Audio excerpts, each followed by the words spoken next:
కొణిదెల పవన్ కళ్యాణ్ అమ్మ కడుపున ఆఖరివాడిగా పుట్టిన అందరికీ మంచి చేయాలి, మేలు జరగాలి అనే విషయంలో ముందువాడుగా ఉంటాడు.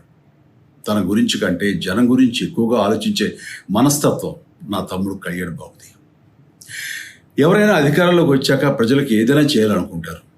కానీ కళ్యాణ్ తన సొంత సంపాదనని కౌలు రైతులు కన్నీళ్లు తుడిచేందుకు ఖర్చు పెట్టడం, సరిహద్దు దగ్గర ప్రాణాలొడ్డి పోరాడే జవాన్ కోసం పెద్ద మొత్తం అందివ్వటం, అలాగే మత్స్యకారులు ఇంకా ఎందరికో తాను చేసిన సహాయం చూస్తుంటే ఇలాంటి నాయకుడు కదా జనాలకు కావాల్సింది అనిపిస్తుంది. ఒక రకంగా చెప్పాలంటే సినిమాలోకి తను బలవంతంగా వచ్చాడు, రాజకీయాలు మాత్రం ఇష్టంతోనే వచ్చాడు. ఏ తల్లికైనా తన కొడుకు కష్టపడుతుంటే గుండె తరుక్కుపోతుంది. అలాగే ఏ అన్నకైనా తన తమ్ముడు అనవసరంగా మాటలు పడుతుంటే బాధ వేస్తుంది. అలా బాధపడుతున్న నా తల్లికి ఈ అన్నయ్యగా ఒక మాట చెప్పాను. నీ కొడుకు ఎంతోమంది తల్లుల కోసం, వాళ్ళ బిడ్డల భవిష్యత్తు కోసం చేసే యుద్ధం అమ్మా ఇది. మన బాధ కంటే అది ఎంతో గొప్పది అన్నాను.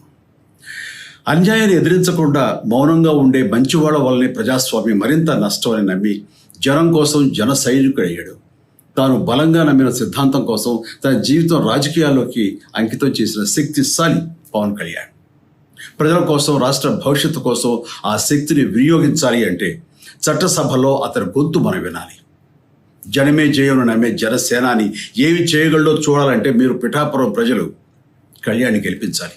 మీకు సేవకుడుగా, సైనికుడుగా అండగా నిలబడతాడు. మీకోసం ఏమైనా సరే కలబడతాడు, మీ కళ నిజం చేస్తాడు. పిఠాపురం వాస్తవ్యులకు మీ చిరంజీవి విన్నపం, గాజు గ్లాసు గుర్తుకి మీ ఓటు వేసి పవన్ కళ్యాణ్ని గెలిపించండి. జై హింద్.